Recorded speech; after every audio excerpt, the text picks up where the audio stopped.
클릭해주셔서 감사합니다. 안녕하세요, 축구형입니다. 이야, 정말 미쳤습니다 여러분. 사우디전에서 대역전 드라마를 쓴 한국이 아시안컵 8강에서 호주를 만나 또 극장 경기를 펼쳤습니다.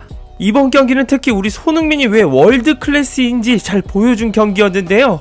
손흥민은 후반 추가 시간 PK를 유도하고 연장 전반 환상적인 프리킥을 득점하는 등 한국을 그야말로 캐리했습니다. 이번 영상은 박진감 넘쳤던 경기 주요 장면과 4강전을 대비한 후토크 간단히 분석해보겠습니다.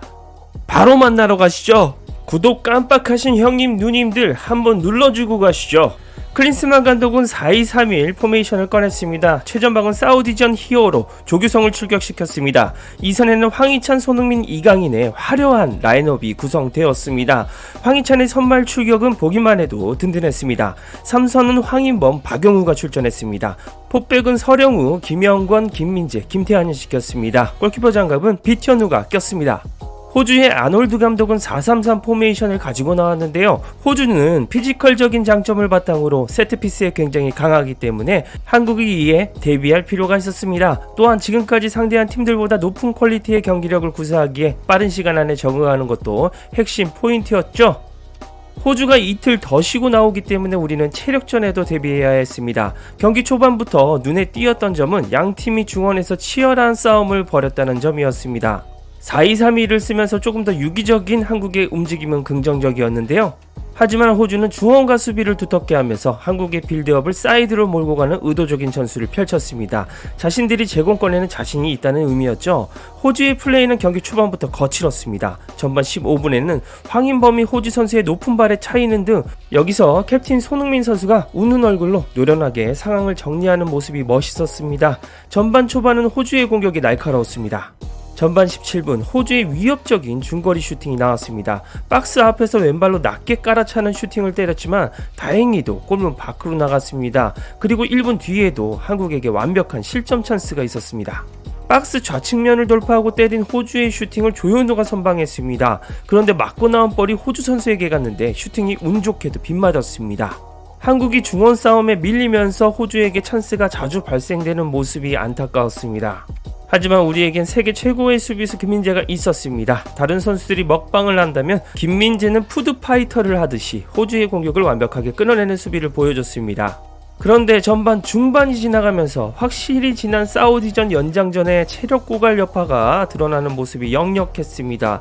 한국의 투지와 정신력이 필요한 상황이었는데요. 여기서 전반 31분 한국의 창의력, 이강인이 마법을 한번 부렸습니다. 이강인이 서령우에게 우측으로 멋진 침투 로빙 패스를 날렸죠. 서령우는 옆에 있던 황희찬에게 완벽한 패스를 내줬고 황희찬이 그대로 마무리했습니다. 정말로 그야말로 하나의 작품 같은 골 장면이었습니다. 그런데 이게 VAR 결과 오프사이드로 선언이 되면서 취소된 게 뼈 아팠습니다. 아쉽지만 이강인의 시야와 킥이 상당히 오늘 폼이 좋다는 게 증명되었기에 또 한 번의 찬스를 기대해볼 만했습니다. 호주는 전반 막판으로 갈수록 계속 중거리 슈팅을 0점 조준하는 전술이 눈에 띄었습니다. 한 골 넣고 잠그겠다는 의지를 보여준 것인데요. 그만큼 호주도 한국의 수비를 뚫을 만한 결정적인 찬스를 만들지 못했다는 의미도 되었습니다. 그런데 41분 황인범의 안타까운 패스미스 한 방으로 한국이 선제 실점을 허용했습니다.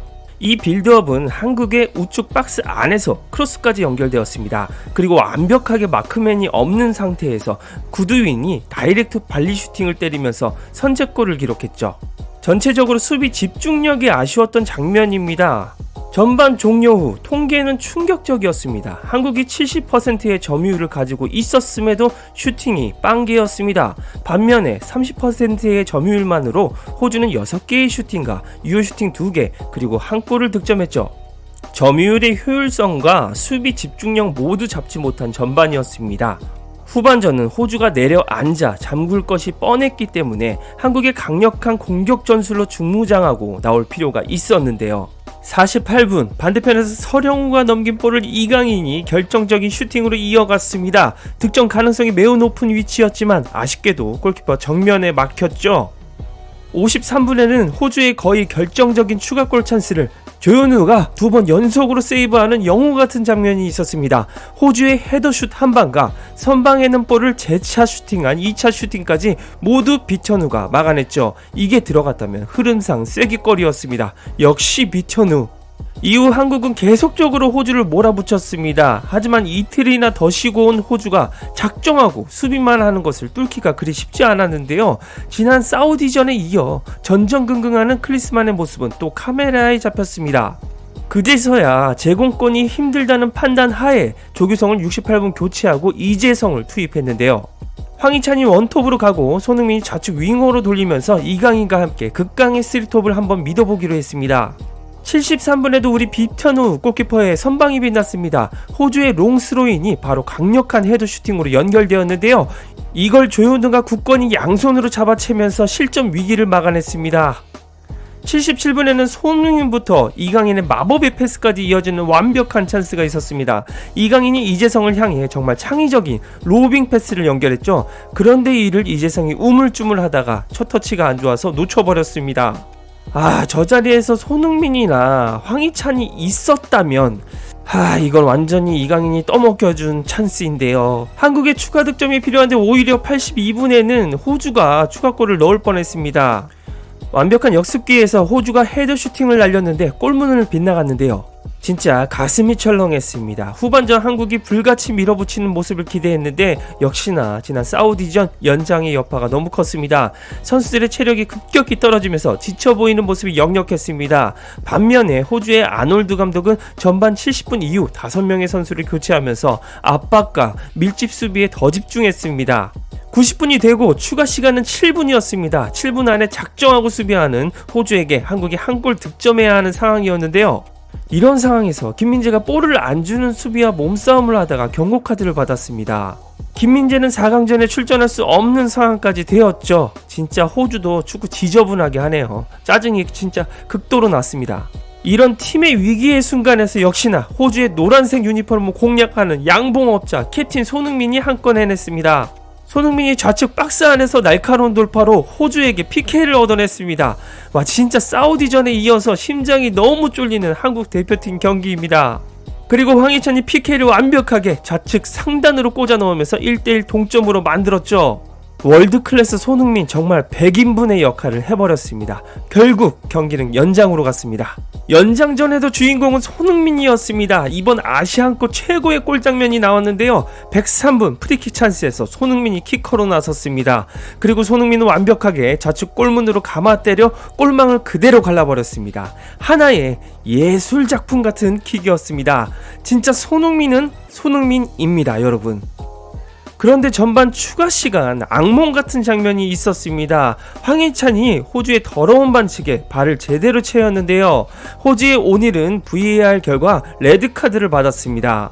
황희찬이 부상으로 고생했는데 또 이런 반칙을 당해서 몸 상태가 너무 걱정됩니다. 결국 사우디전에 이어 또 한 번 120분 혈투 끝에 손흥민의 원맨쇼로 한국이 4강 진출을 확정지었습니다. 손흥민의 경기 후 히트맵과 평점을 보시겠습니다. 평점은 8.6점으로 가장 높은 평점을 손흥민이 받았습니다. 현재 손흥민은 적지 않은 나이에 이렇게 연장을 2번 뛰고 몇 경기째 풀타임이라니 정말 고맙다는 말 전하고 싶습니다. 이제 우리는 4강전을 대비해야 하는데 문제는 역시나 체력적인 문제입니다. 얼마나 회복에 집중하느냐가 4강전의 핵심 포인트가 될 텐데요. 게다가 오늘 경고를 받은 김민재의 공백을 메우는 것도 전술적으로 잘 준비해서 나와야 될 포인트가 될 겁니다.